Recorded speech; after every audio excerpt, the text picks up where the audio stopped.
Microbiology, the basics, ladies and gents. Welcome to A to Z Medics. Don't forget to like, share, and subscribe. Morphology, the shapes. So let's start with the cocci. You've got the oval cocci, bacilli, vibrio, spirillum, and spirochetes. Beginning with the cocci, this basically is spherical shaped pathogens. You then have oval cocci. These are oval shaped, oval. Moving on to the rod-shaped, this is your bacilli, which are all the rods.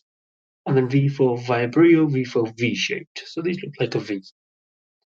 We then move on to the spirillum. These are spiral-shaped. The key point is that they are loose twists and curves, because this, in contrast to the spirochetes, where your spirochetes are tightly coiled, corkscrew-shaped. And here are some examples of the pathogens for the given names and shapes. We then move to the arrangements. Now, these guys are arranged as either chains, in clusters, or they exist as duplets. So, here we are, chains, clusters, and duplets. Now, the name given to the chains is strepto. The prefix, rather, given to the clusters is staphylo, and the prefix given to duplets is diplo, D and I for two. So we've got strepto, chains, staphylo, clusters, just like a cluster of grapes, and diplo, as in existing in twos. So those arrangements we use then for the nomenclature to actually name these pathogens.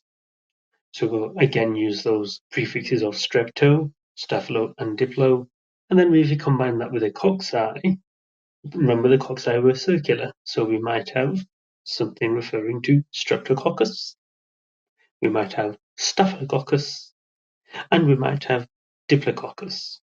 So your staphylococcus, or rather your streptococcus, are chains of circular beads or circular spherical shaped pathogens. Staphylococcus are clusters of this spherical shaped pathogens, and diplococcus are your spherical shaped pathogens existing in twos.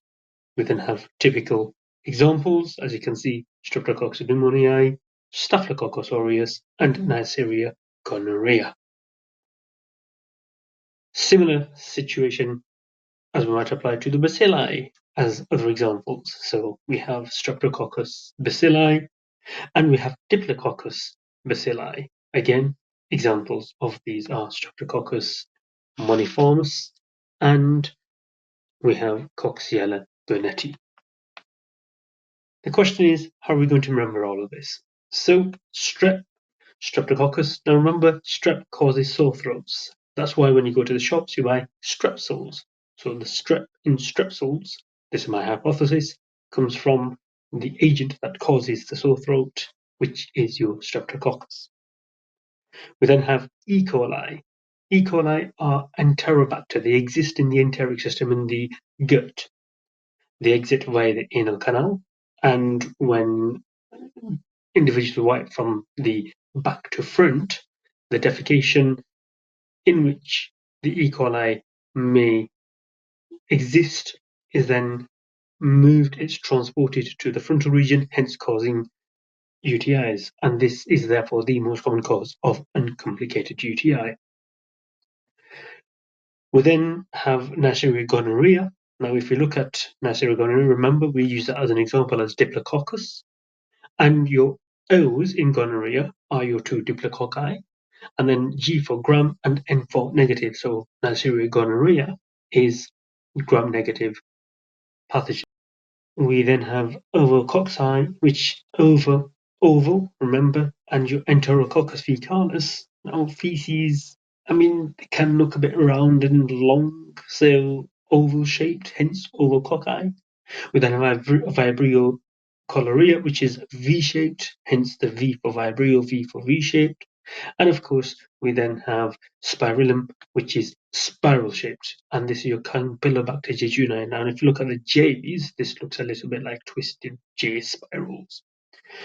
Spirochetes, C for the spiral sheet, corkscrew, S for the S screw, and that's how you remember that one, which are sporochetes, and then the Staphylococcus aureus, as I've already suggested earlier, Staphylococcus is spherical shaped, hence staph. Well, thank you for watching. I hope that was useful. Watch out for more videos of a similar nature.